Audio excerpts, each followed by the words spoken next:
Hello, everyone, and welcome to Wisdom Seeker Live podcast. Zaid, you're in a little ahead of schedule. Good to see you this morning. Just a reminder, as you join us, please drop your name or include in your comments where you're joining from. It's always interesting to see.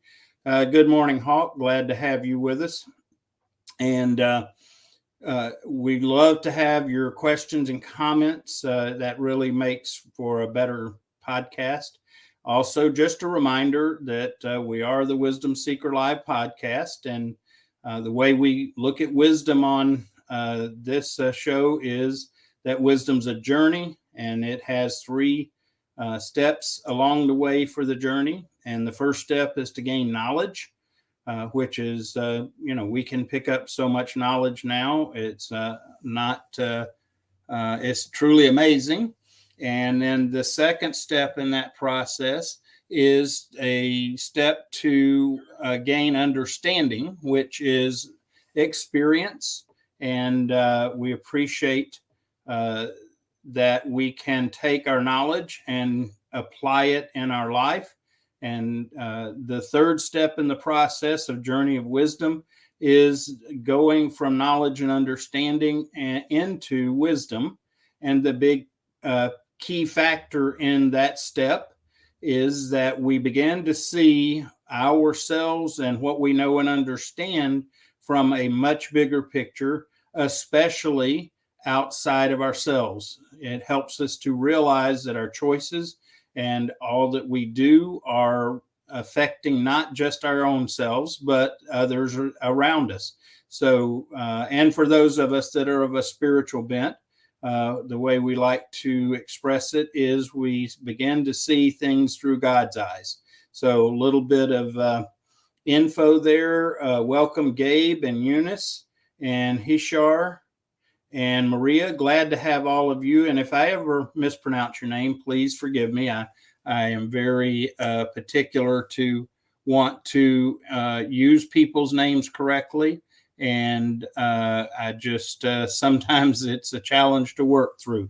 So we've got a very special guest today, a friend that I have connected with on LinkedIn, and we've exchanged and supported each other's content, and just a real joy to talk to and be a part of. So without any further delay, let me bring on Rachel Beck and let her join us. Good morning. Hello, Rachel. How are you?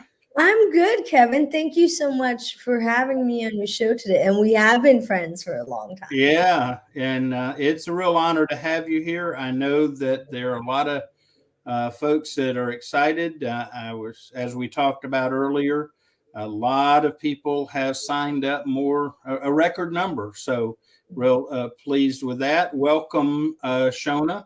And just so you'll know, Shona, if you make comments and I share them, for whatever reason, some people show up as LinkedIn user. It's not something I've done personally. It's something in the LinkedIn settings, but Sid Ahmed, welcome. So, Rachel, tell us a little bit about yourself so that others can get to know you as well.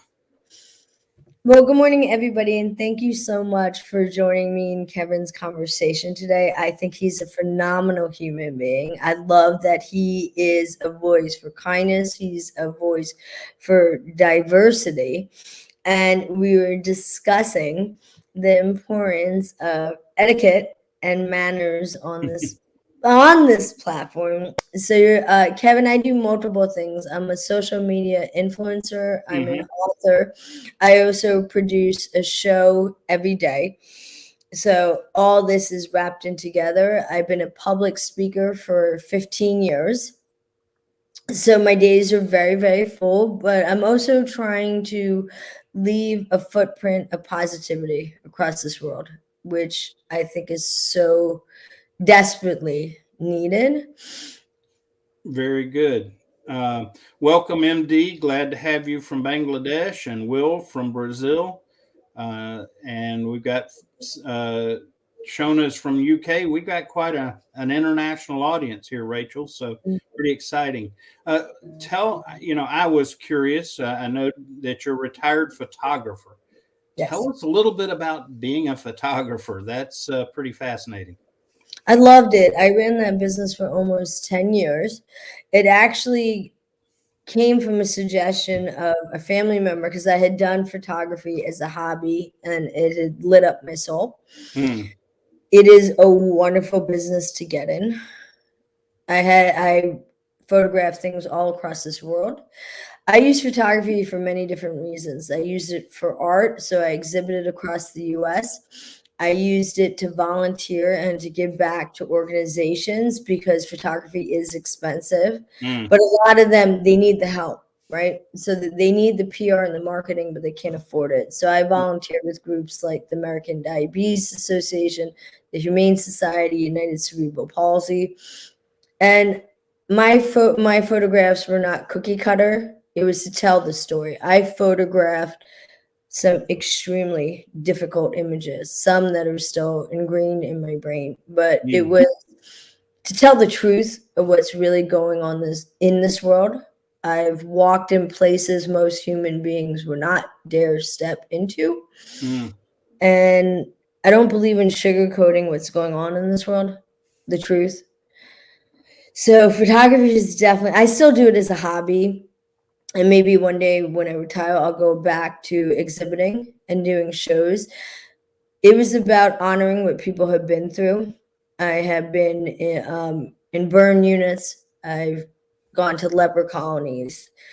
I've photographed the homeless, to help a pastor out. I had started an organization that was helping people get off the streets. So it sounds like you used your talent and your target audience of your talents were people in need and to support and encourage them. Yes, and I did this, took pictures of families and events. Okay. But I was very, very clear that I wanted to be.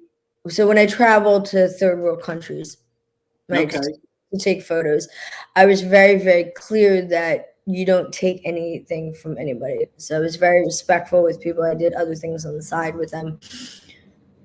It's to tell the stories. Where did people come? So when I worked with the pastor and he said, I want to do a photo documentary, I need to get them up on the website. And so I took their photos, but what I had every person do is they sent me a letter saying, how did this happen?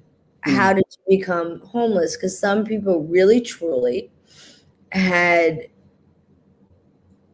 really serious things that happened to them. And people always walk by the homeless. I don't do that. I've been in some of the toughest parts. Right. And people not to dismiss human beings. Yeah, well, that's a theme that is very evident throughout all you do on LinkedIn, especially is just your heart and your drive to encourage and to help. So let me welcome a few more folks, Lee and Panda. Yeah, they're part of regulars on the show, and Wagi from Egypt. And let's see here, Rick. He's one of our regulars, and Bernhard. Let's see, and Ido, or I hope I'm pronouncing that correctly, Ido. Yeah, a lot of regular folks from the show here, plus some news. So glad to have you. And that's interesting. I don't know if I've ever seen any of your photography. I'd love to see it sometime if you've got it that you maybe can post on LinkedIn a little bit. And I did that. And I'm going to be doing more because a lot of people who have been asking me about that, like what kind of work did you do? And so I'm going to be sharing that. Great. Let me know when it happens. I'd love to support that and get people pointed in that direction. Welcome, Sterling. Glad to have you. Hi, Sterling. And wow, Madrid, Spain, got Tunisia. We're getting way out there. Even Rick from Kentucky. So love Kentucky. Yeah. Great Kentucky. stuff. Hi, Rick. I love Kentucky. So tell us a bit about your book. You're an accomplished author, so tell us about your book. The idea of the book, Kevin, is actually a very interesting story. Came from a very good friend of mine, that I met in India who lives here, and then had traveled back to India, and I met her again there, and she came and stayed, actually visited me. When I go to India, I actually go back to the orphanage and I stay there. So many people don't know my story. They don't know it. And I only share it when I do. Anyway, I was born in India. Okay. My mom died. This wraps into the book. My mom Okay. died 2 days after giving birth. I was dropped off to the founder of an orphanage. I am searching for my biological father. I was adopted by an incredible family. Grew up in the States. I go back to India every couple years and I stay at the orphanage. So my girlfriend, who I had met in the middle of India, and we became really close, she said to me, Rach, I really feel like you need to tell your story. You have an extremely difficult, traumatic story, but I believe that it will help a lot of people. So I sat down on the computer one day and started writing, and I wrote 5 hours a day. And it was like that. So I wrote the book from like August to October. I hired a publisher and an editor. And what people don't know is part of the proceeds of my book is getting donated back to the orphanage in India. wow. So when I speak and I talk about them, they do public engagement and meeting with people. The book is relatable to many different people, whether you're male, you're female, or any gender. It does not make a difference because it really is a story of survival, resilience. I battled a disease for 20 years. I've lost 2 children. And these are things people don't know, through miscarriages. And I had PTSD due to a deeply traumatic experience in my life that I don't wish upon anybody. So I use my voice for mental health. I use my voice to end the stigma around mental health. My life has not been easy, Kevin. And so I get back up and I make that choice every single day. And it's something that I try to teach my network, that no matter what comes your way. I've had multiple surgeries due to my disease, due to other things that I've gone through in my life. I've had 3 near-death experiences and was lucky to still be standing here every single day. So I get up and I'm grateful. Wow. Welcome, VJ. Glad to have you with us. VJ is one of our regulars also. Hi, DJ. Okay, you've opened up a lot of questions for me that are of interest because, the main reason for the podcast is to seek and gain wisdom together. And I can tell very quickly that your experiences have led you to a lot of different pieces of wisdom because, what one of the things that troubles me about our culture is we're so busy trying to avoid uh, dealing with adversity and challenges. And I know it's people say, well, what do you go looking for trouble? And I say, well, no, not really, but life brings us plenty of opportunity for working through those things. And rather than resist and complain about we getting treated unfairly because of circumstances, we approach it with a different mindset and learn to grow through it. And it sounds as if you have uh, done that a great deal with a lot of parts of your life. So tell us some of the wisdom you have gained through your struggles and your overcoming. I think that's the key thing is people need to know that we can overcome if we approach it with the right attitudes and choices. So tell us a little bit about some of the wisdom you've gained through those struggles and all that you've experienced.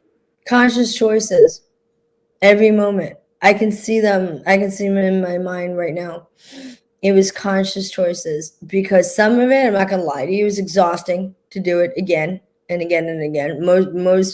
Most people can't survive the things I've been through. I mean, they just can't. Yeah, I mean, I've been told that by like psychologists, like Right. that they just, because I've had so much cumulative grief, and I've had things happen over and over and over. So I'm gonna say it's conscious choices. How am I gonna handle this? I'm going to give credit to people who deserve it. I have a very strong support system in my life. They know who they are, and I'm extremely grateful for them. I have 7 best friends that we see each other through hell and high water, and I've had since 4 years old, up. So that's a huge part of it. And I try to tell my network that all the time. Make sure you are surrounding yourself with the people who are going to bring out the best for you, who are going to be there for you, who are going to show up. So it's a choice. There are moments, where I've like laid in bed and gone, do I want to pull the blanket over today? Do I want to do that? And I made the decision to do it. Mm-hmm. And it doesn't mean that I didn't have moments where, after the deeply traumatic event that I got from PTSD, it was a little harder. It was a little harder for me to make that choice. I've also had 2 attempted rapes in my life that were, luckily I had people save me in most situations, that were complete, strangers. So I have this fight or flight philosophy. Also having near death experiences, I have a very different outlook on life. There's certain things that bother people that don't bother me. So you and I were discussing, I don't do drama, I don't do gossiping. Life is just too short for any. A couple of comments from our audience that want to share. Let's see here. Eunice says that's a traumatic story, but very encouraging with thoughts and feelings. Thank you, sister. I love you. And let's see. Lee acknowledges that you have to deal with residual grief. Thank you, Lee. And let's see. Comment from Bernhard. Love how you emphasize the importance of conscious choices. Thank you, Bernard. And let's see, I want to go back through, and Ido shared one in French, and it's been too long ago that I learned French. So if Ido, if you can share that in English, I'd love to put it up here and share it. Welcome, Richard. Glad to have you. Richard's one of our regulars. Hi, Richard. And let's see, he has a comment. What about when the illness deprives you of will? Okay. How would you address that one, Rachel? Well, I'm going to say this because I'm not a medical doctor, not in the field. So there's my disclosure. I'm just going to say that. I battled it for 20 years. I battled a disease for 20 years. It was one of those diseases that comes and goes. There's a lot of surgeries to deal with it. I didn't lose my will. I just didn't lose it. It even, to the point that like about 4 years ago, I ended up having to have a full hysterectomy. And that's why you see me do a post every Mother's Day. I do that post to honor the infertility community. I do that post to honor the parents who have lost children, because everybody says Happy Mother's Day. Well, what about the other community that today is the day for grief for a lot of people? So I try to acknowledge that community. So yeah, it is about will. It is about will. Well, and you've obviously been able to maintain, and I appreciate though that your comment a few minutes ago, you said you asked yourself, is this the day to pull the covers over my head? And some days that's what we need to do. We somehow make that a bad thing, and I don't think it is. It's part of a balanced approach. Some days we just got to let go and rest and even isolate from some of the struggles. So it's very insightful thought. Welcome, Mary. Glad to have Mary from Florida. Hi, Mary. And it's important, right, Kevin? I tell my network all the time, like how important self-care is. I see people all the time apologizing because they're taking time off. I'm like, you don't need to apologize. People who really love you want you to take care of yourself. And if if someone says, I need a couple of days. I've had people apologizing, seen people write posts apologizing for having a surgery, and I'll jump on there and go, you don't need to apologize. You're going through a major surgery. You're not posting for 5 days. People need to just appreciate you. And I try to teach people that sometimes there's a very disconnect, right? There's a disconnect that we're not human beings and we don't have things going on in our lives. Last year was one of the hardest years of my life. I'll be honest with you. It was one of the hardest years of my life due to many, many different things.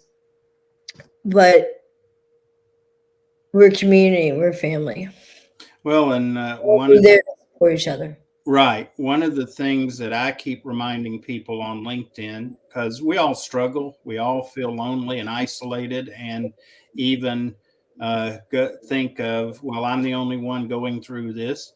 And that's really discouraging. And I have offered, and I know there are a number of people on LinkedIn that if anyone is struggling and needs support and encouragement, reach out. And I know there are a lot of people that will respond. And if they can't help you directly, can hook you up with someone that can. So that's, to me, one of the real values of LinkedIn is that community that we share and can encourage one another. Well, that's important for people to know, right? And I just addressed this on Friday, my tips for success, saying, please stop dropping your posts in DM. Why? Because there are serious people with real problems reaching out and saying, Rich, I really need help with this. Right. So I'm looking for those souls. You and I look for those souls who need really serious help right now. Well, and one of the things that I share, and for those that are regulars on here know that I reference the Bible because I think there's a lot of wisdom, whether you agree with the tenets of faith there. But one of the things that we share, I mean, we're very unique as people, but we share some commonalities.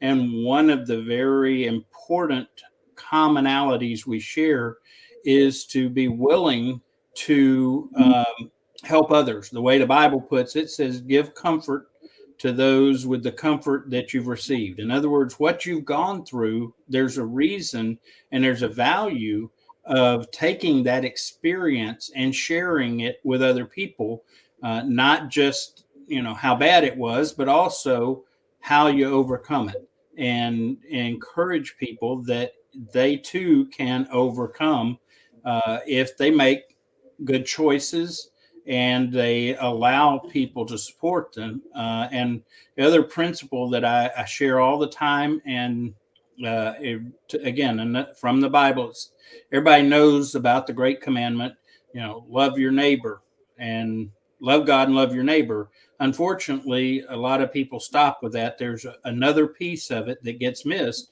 and it's love God, love your neighbor as yourself. And what people don't understand is we've got to love who God has created us in order to love other people. We've got to accept who God has created us in order to accept other people. And that involves what you were talking about, self-care.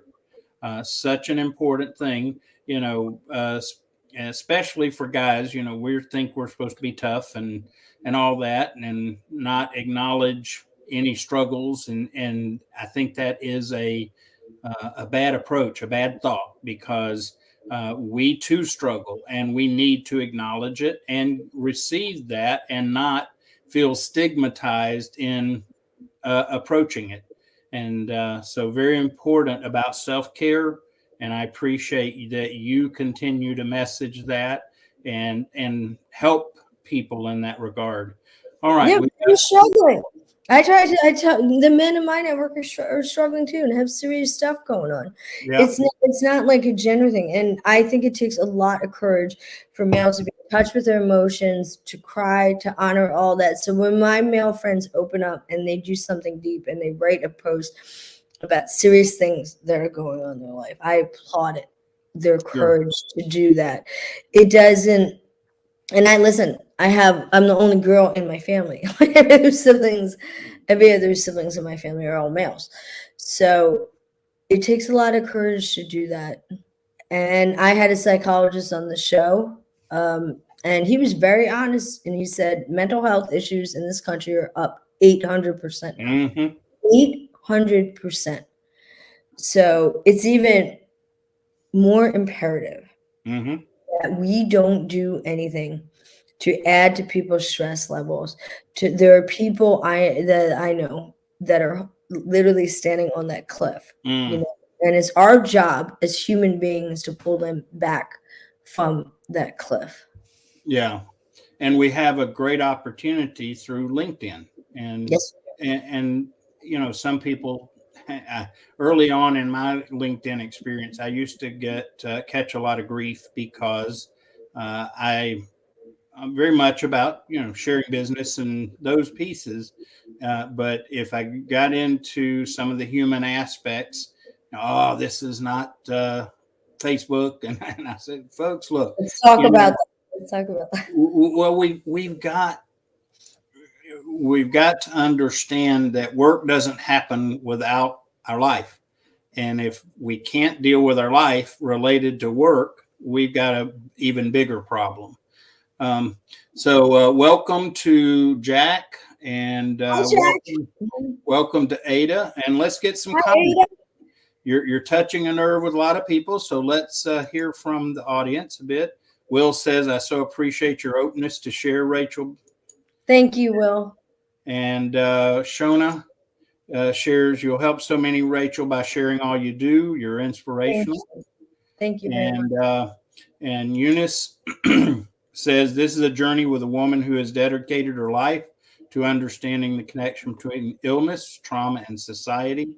We all have stories. Lets us heal the world." Absolutely, Eunice. Let's do our job in healing this world. And Great you and comment. I also we were talking before Mm, about how we are huge on manners. That mm, is everything to you and me. And I've explained to people the importance on it on this platform. mm. You please, thank you, you're welcome. It's not, and you see me do it all the time. Like when you write me, I'm like, thank you so much, Kevin. It is Yeah. cool. I look for people who have manners. Why? Because I went to etiquette school and I know that the importance of it. I wouldn't work with people who didn't have manners. And Um, well, it's funny, one of my most successful posts, rather, I would like to be able to claim it was about leadership or some of these things. One of the most successful posts was on etiquette, and etiquette on LinkedIn had ultimately about 1.8 million views, and shocked me because when I put it up there, it was really more because some friends on LinkedIn had been not treated very nicely. And so I thought, okay, well, let's bring this out and let's talk about it and talk about how we need to behave. And it went crazy. It struck a nerve and took off. So, it's uh, a big problem. I yeah. mean, it's a huge problem. Listen, if I'm gonna like endorse somebody, I would have the experiences with them, but I look for the people who have etiquette. I Mhm. truly, truly do. Those people stand out. They really, really stand out. I need to know, like with you and I and our friendship, as long as we know each other, if I'm gonna publicly endorse somebody, like I do with you, Oh, yeah. I adore you, that I'm saying, here's what, please, if I say follow this person, connect with this person. Why? Because I've had my experiences with them and I know that they're really good people. So that public endorsement is huge. It Mm, is everything. There are big mistakes that people make on this platform. You and I were just discussing it. Show mm. up when you say you're going to show up. Yeah. Yeah. Not show up when people, I've had it where two people didn't show up for my show and then one of them asked for a second chance and it show up again, it's not okay. If you say that you're gonna show up and be somewhere for your friends, you need to do that. Like, you knew I was gonna be here this Oh, one yeah. friendship. But that's important. Show up, do what you're gonna say. Sometimes, this is brutal honesty, you get one opportunity. Mm-hmm. And if you miss it, it never shows again. Well, let's get some more comments. A lot of people resonating with your story and what we're talking about. Mary says, this presentation is so needed. Thank you for sharing this very sensitive message. We all have traumatic experiences, and we have to take time to rest and recover. And I'm one of them. Mary is a dear friend. And Mary, I'm sending you a hug. I'm sending you, and thank you for sharing. and she understands struggle and the value of supporting people through the struggles. Hawk comments that very true. As a healer, by working with others, I heal myself. It's about love, definitely, all about love. And it's so important to work on our healing, yeah, and never ever feel guilty about it. I can't help people if I don't take care of myself. That's what it that's comes to. fact. Well, it's funny. Another part of my life is military, and we are trained constantly that we have to be well prepared mentally, physically, emotionally, spiritually, because if we don't, we become a part of the problem rather than the solution. Bernhard comments, denial of struggle only leads to more struggle. So true. And then Rick comments that, Rachel, we guys are the worst at hiding our emotions. We were taught as kids not to show emotion. Yeah, that's a real cultural And we're challenge. trying to change it. There's a bunch of us who are trying to address what Rick was saying. Yes, I know a lot of people who grew up like that, grandparents, parents, that, the generation that said, okay, man up, all that stuff, which, was sadly taught. So now what this generation is doing is we're trying to say, it's okay. It's okay. We want to hear your stories. We want you to open up emotionally. We want to be there to support you. So it's hard for people that have been said, close down, shut all your emotions. I never apologize for my emotions. I've done videos where I turn on the camera and I'm crying because I had a really horrible event happen the night before. So I try to show all my emotions so people see it's okay to open up. Okay, whether you're male or female. Yeah. Ada comments that listening to people in need and giving them time is very important. Sometimes that's all people need is someone that's willing to hear, understand, and I have to watch because my initial reaction is always to try to fix it. And what I'm having to learn and grow in is not trying to fix, just listen, just be understanding. People need that, Kevin. They definitely need that. They definitely need just someone to take the time to listen to them, to be there without criticism, judgment, condemning. They just need that person to go, I'm listening to everything that you have been through. And not just listening, but hearing it. It's a challenge, but worth it.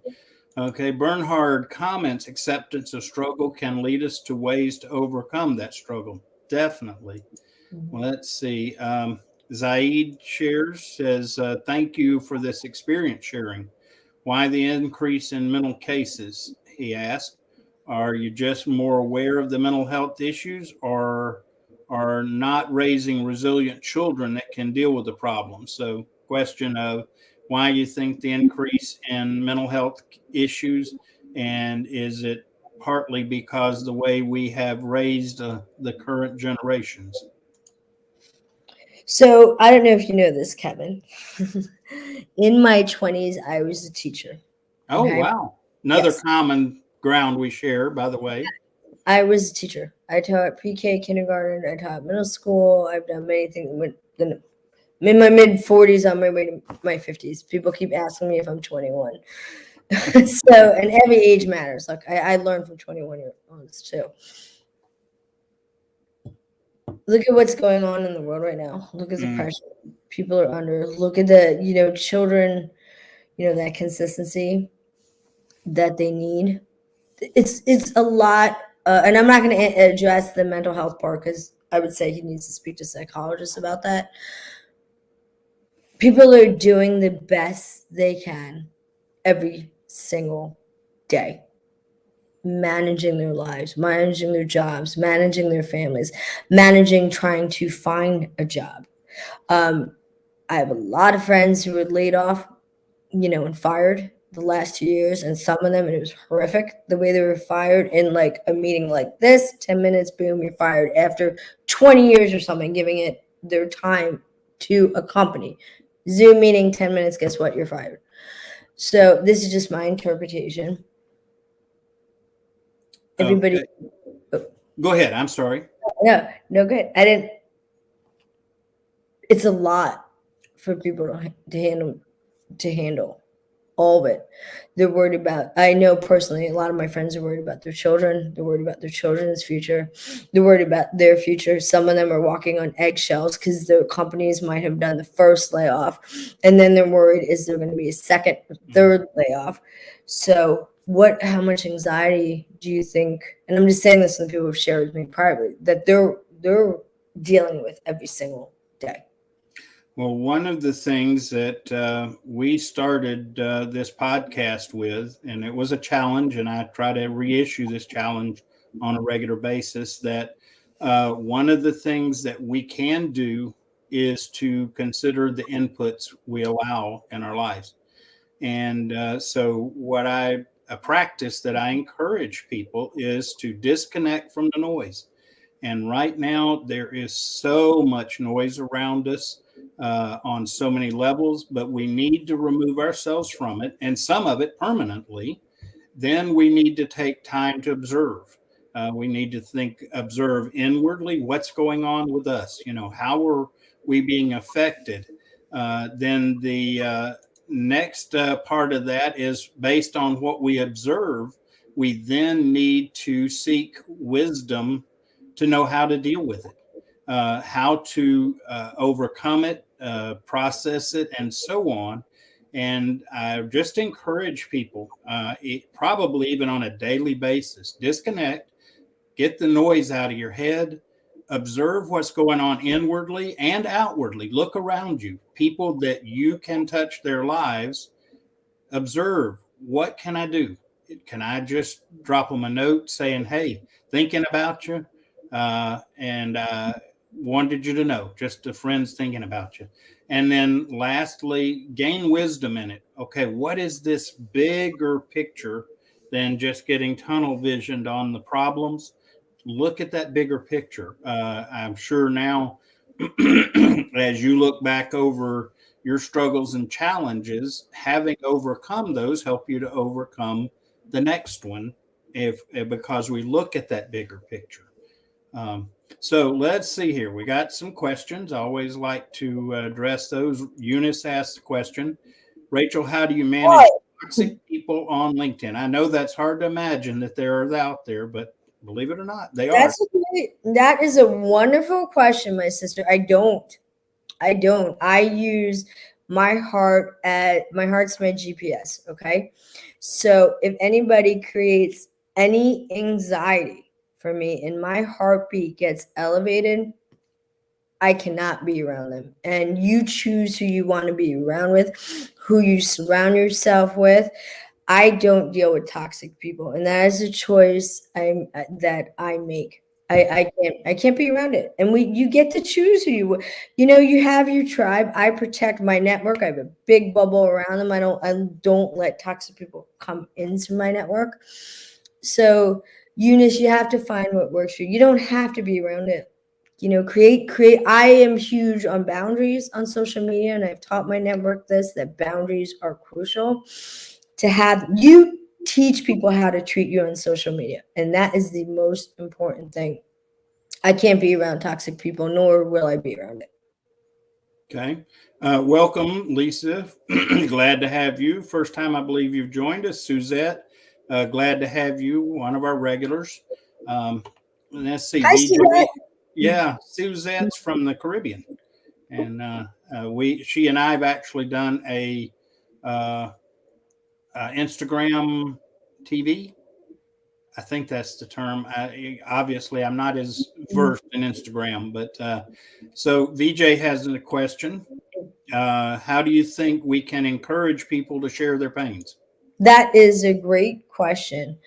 The way I do it, VJ, is by sharing my pain, because that's how I do it. I do it because of someone's, people make all these assumptions. Kevin, you know this about content creators, right? And that's why I started the show 2 years ago, to introduce you guys. And you're coming on my show to say this is our true story. So I think the more we share what we've been through, I get written all the time in direct messages. Rachel, your life is great, wonderful, perfect. Wrong, wrong, and wrong. So I'm trying to have people to end making assumptions about content creators, and that's why I'm bringing people on the show to tell their story from their perspective. That's how you do it. Yeah, and this is one of my become a pet peeve, is that some folks on LinkedIn are allowing themselves to be viewed as if they got it all figured out and all together, and making millions of dollars on LinkedIn and all this stuff. And I know it's not so for 99% of the people. And we need to be very upfront and honest about that, because when people perceive it that way, they get discouraged because they say, well, why is it not working for me? And you're so right. Share our story honestly. It doesn't mean we have to wallow in it, but we have to let people know that we all struggle, and then we share how we dealt with it, so it encourages them to get through it. Yeah, and it takes courage. All of it. Let's applaud for the people who are doing that. It takes a tremendous amount. I can write some. It amazes me because I can write the most, and I only spread positivity, the most positive message, and there will still be one person who writes something negative. It just astounds me. Or I can open my heart. I use my voice to also end racism and to deal with anti-Semitism. Being an Indian Jewish woman, I deal with a tremendous amount of it. And last year, I definitely had some of the most traumatic experiences when it comes to racism. So we tell these stories and be honest and say, okay, this is really what's going on in this world. Like, please open your eyes, understand this. Yeah. Okay. Lisa's got a couple of comments. Hi, Lisa. Children are losing out on interpersonal skills without school. Don't know how parents are able to handle this. And she goes on with a follow on. Many are worried about food and a roof over their head. Boy, it is a real struggle right now. It is a challenge that really builds on the stresses that are already around us. And that's why we ask, Kevin, this is exactly why you and I ask for people to be empathetic human beings. Sure. Because that's what they are worried about their children. They are worried about being able to put a roof over their head. Lisa's absolutely correct.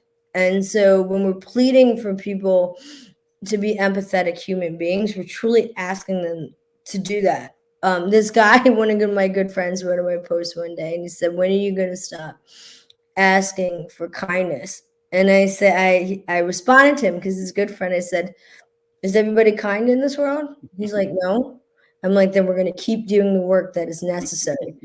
Because the reason why the hate groups are so successful, unfortunately, is because their voices are really, really loud and people hear it. So there's a couple of us on LinkedIn who are trying to say, okay, let's make kindness that loud. Let's make love that loud. And then let's blanket this entire world with it. Yeah. I missed a comment earlier from Lee. He says, Kevin, how could we not reference the Bible? Great source of inspiration and comfort. All right. So, wow. You've really caught on with a lot of people on the show here, Rachel. Welcome, Carl. Glad to have you. Hi, Carl. All comments, we're living in a fear-based society, but living in worry doesn't help. So important. Yes, we've got to help each other overcome the fear, definitely. And then let's see here. Suzette makes a comment. She says, Kevin's so important to check in and ask simply if people are okay, but not only they, but being prepared to do something. If you get an answer to the question, of course, got to be willing to respond. And Rachel, how are you able to respond when that happens? I check in with people. It's really Okay. important to me. It's really, really important to me. And to ask that every morning, when I drop my post, when I do it today, I title it "Good Morning" because I want to know if people are doing okay. I check in with my network. It's not. I do it through direct messages. I do it through WhatsApp. I do it through texting people. It does not take long to say, "I'm thinking about you," just as they're about to start their day. And that's why, that's what people need right now. I can't begin to explain to people how important that is right now. A simple text saying, "Are you okay today? What's going on with you? Are you okay?" Or especially if I don't see somebody for a little bit, and then I'll reach out and they'll say, "Yeah, this is what's going on in my life right now." Yeah, I've even gone so far as, and periodically, somebody will come to my mind and Mhm. I will just drop them a message on LinkedIn and say, hey, thinking about you and praying for you, don't know what's going on. And it's been remarkable how many times when I've done that, again, without any knowledge of anything in particular, and people come back and say, wow, thank you. I needed that. Your timing is remarkable. And so listen to your heart, to your impressions. For those of us, again, that are spiritual, if you feel led by the Holy Spirit, reach out to people and let them know you care, you're concerned. And that's just such a critical piece. Let's see. Wow. Hawk shares, having dealt with toxic people for so many years, I find it a problem because I want to fix them, though I know that they can only fix themselves. Yeah, Hawk, it's a struggle because I'm like you. I want to help fix people, but sometimes they're not ready to be fixed. Sometimes they're not interested in being fixed. And the best thing we can do is just open our ears, open our heart, hear them, and then of course I like to, when I see people struggle, I like to pray for them.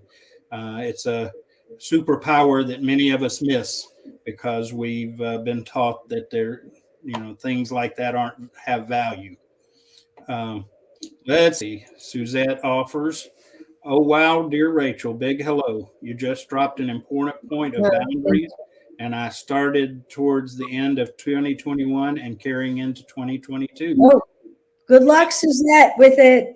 Definitely makes a huge difference on social media. Yeah. I took down, Kevin, I had to take down my email and my phone number from my profile. Why? Because I was getting some very scary stuff sent to me. And that is the part of social media people don't talk about. You're going to see me talking about it on Friday. Social media is a huge responsibility, and it should not be taken lightly at all whatsoever. And you need to do things to protect yourself. I've had woken up and had my house dropped in direct message going, "I know where you live." And I have cameras. I split my time, between Midwest and here. That's the other side of it. That's the side of it no one talks about. It's not all fun and games. It's a major responsibility. Oh, yes. It's a major responsibility. It really is. And people say, oh, I wish I had your followers in this. And I appreciate that. But at the end of the day, each of those followers bring a level of responsibility with them as they have reached out and shared. And I take that responsibility seriously. And it's not just about them to me, but me to them. And so welcome, MD. Glad to have you. Lisa, people have to stop placing the stigmas on those who share. I agree with you, Lisa, 100%. Welcome, Satish. Satish is one of our regulars. Glad to have Nice, you. Satish. Nice, Satish. Let's see. Zaid comments that I would like to leave a comment to think about, I would think of a couple of issues that contribute to mental psychological issues. Life expectations and family certainly factors. Your thoughts on that one, Rachel? Sure. Okay. Let's talk about family. All right. Yeah. Interesting, Kevin. It's a good question. Thank you, Zane. Um, okay, so one mom who died 2 days after giving birth, looking for the biological father. Then I had my foster mom who took care of me. And then I have my two other parents that adopted me and raised me, right? I've had 5 parents. Family's definitely played a huge factor in my life. The whole idea of nurture versus nature. So I have one father who abandoned me, left, dropped me off, that I'm still looking for. Yes, he did it so I could survive because I ended up in the hospital and was borderline comatose. So family plays a huge part of it. And then I have the father in my life who adopted me, is my father, and has stood by me and is still standing by me. So family definitely has a huge part of it. It depends on the situation, right? I have 3 mothers, 5 people who made a conscious choice. I was brought to the door of a woman and said, "Will you please take this child?"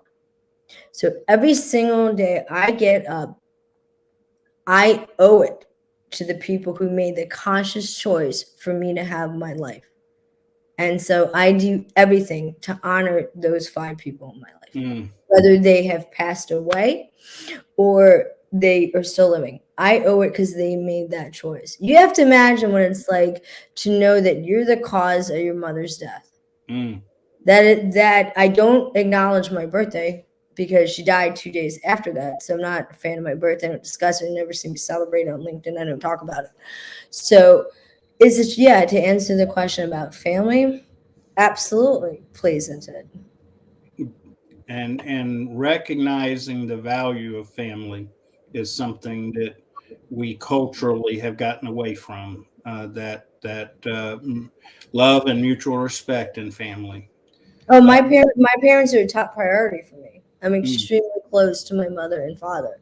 They are a top priority, and that's never going to change. That is something like when I remember when I had my parents on the show last year, and they're coming back, this year. It's not going to change. My parents are a top priority in my life. Welcome, Charles. Rick makes a comment. He says, "Life is about struggles. Our Creator warned us there would be troubles along this journey. Yeah, shouldn't be surprised. Definitely need to be ready." Let's see. Comment from Suzette. Kevin, that is so try the fake it till you make it syndrome. Yeah.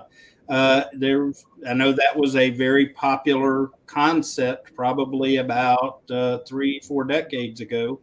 And unfortunately, it has continued to keep a part of our cultural psyche. And I get it. There are times we have to push beyond our emotions and just make those choices like Rachel talked about. But constantly faking it till you make it is just not a healthy place to be. Yep. So let's see. Oh, our mutual friend Russ John's Hawk comments. So true, Rachel Beck. Kindness is cool, to quote Russ Johns. Yeah. Russ Johns is great. Yeah. Yeah. Sunil, and let's see. Wisdom is to go deep, enter to soul, and ask the question, "Who am I?" You're exactly right. Let's see here. Let me continue to try to get caught up with some comments as we're winding towards the end. Jack makes the comment, "We're all counselors in our own profession. So seeing those people as persons with needs that go beyond our project or transaction moment is needed in every business interaction." So true. So true. So true. Yeah. The idea of separate business and life, I still marvel at that, because at the end of the day, it's all about life. And business is an important part at times, depending on the season of our life. But wow, we lose sight of life trying to keep up with our business. And that's an unfortunate priority in our culture today. And nothing happens on this platform until you build those relationships. You know, I've been trying to teach people that for a long time when it comes to nothing happens until you build those, you build those bonds. I mean, that's crucial to people's success on this platform. Take the time, get to know people. Yes. In fact, one of my big complaints on that edit post that went crazy and many agree is don't connect with someone and immediately proposition them for business. That is just rude, and most people are going to ignore you at best and block you at worst. And you know how I handle it? Because I get it a lot. okay. What I do is this, because I honestly know, Kevin, that people are trying to feed their families. Of course. So what I do is I write to them, I wish you good luck and I wish you success. This is not for me. And that's usually how I handle it, because I get it a lot. And I just say, I wish you good luck with everything. And then I try to educate them and say, take some time. Because in reality, LinkedIn has a huge learning curve, right? And I try to teach people who are just coming on, try X, Y, and Z. This is how you're going to do it. But there is a massive learning curve on here, as you know. Well, one of the things I tell people, LinkedIn is a business network. Okay. If you were standing in a room of people, would you walk up to somebody, shake their hand and say, can I sell you this or will you buy that? No. Most of the time we're going to talk, get to know each other, find some connection, things like that. And then maybe ultimately talk a transaction. But, we need to get to know each other and build those relationships first. Yeah, and I try to tell people, if you wouldn't, and talk about it Friday when I do my tips for success, if you would not say it in a cocktail hour event, let's say, I use the cocktail hour as a perfect example. If you would not say it in a cocktail event, if you would not say it in the boardroom, don't say it here. Yeah. And that's if people say keep to that, they will be just fine. They'll be just fine. Well, I'm looking down. We've got to see if I can squeeze in a few other comments from everybody. Hawk makes the comment and say a prayer. Yes, I think he's talking about the note that I send people. And Lee says sometimes they don't think it is them that needs to be fixed. You're right. Some people that struggle think it's somebody else's problem or they're the cause. Definitely something to consider. Let's see.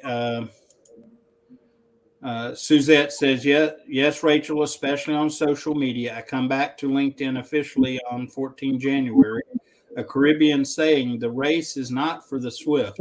We will get there. We all need to breathe, reflect, revisit, replan. Oh, I like that. Thank you, Suzette. Good advice. Let's see. Richard asked the question of Lee, have you ever tried to fix someone? So certainly worth considering. Lisa shares cyberbullying affects all ages. And Lisa, yes, and Lisa and I have talked with her. Lisa's a very good friend of mine, and that is something her and I are passionate about, using our voices to end cyberbullying. It's zero tolerance for it. Well, we're up against the clock, Rachel. Time Thank you. has flown. And by the way, you have helped bring a record number of attendees today with your sphere of influence. So thank you very much for that. Thank you. And people need to follow my friend. You are a kind soul. And then you feel, and anytime, Kevin, you want me on the show, I'm happy to do it. It is my honor and my privilege. I love how you use your voice for kindness, diversity, inclusion. I love how you see everybody for who they are as a human being. I love that. You. I love that about you, Kevin. Yeah. And you're a true gentleman. Let me say that. Standing ovation because you are a true gentleman. Well, and we'll definitely plan another time because people are obviously resonating and connecting and want to encourage you again to consider, and our audience to consider, disconnect. Okay, there are moments, more and more moments, we need to get the noise out of our head and then take time to observe inwardly and outwardly. And then what we observe, find wisdom in it and how to deal with it. And so, next week, we're actually going to have another guest, a good friend of mine, Tim Eccles. He's a gentleman here from Georgia, and I look forward to that. Rachel, thank you. I know your schedule is very packed, and I'm really honored and appreciate the fact that you've taken time out of your schedule to join us and share your heart, share some of the wisdom you've gained throughout life. So thank you again, and Thank you. uh, Thank you. we'll probably be getting a lot of questions. I'll share the link so that if you want to check back and look, because I've got a feeling there are going to be a lot more questions as time goes on. So God bless you. Thank you for being you and sharing you with the folks on LinkedIn, and I know many are and will be encouraged by your story. Thank you, Kevin. And I wish you a beautiful day. You as well. Thanks, everyone. Have a blessed week, and we'll be back next Monday, 8 a.m. Eastern. Hope you'll take time to join us and pick up some more wisdom from other people so that we don't always have to learn the hard way if we listen up and pay attention. Take care, everyone. Bye.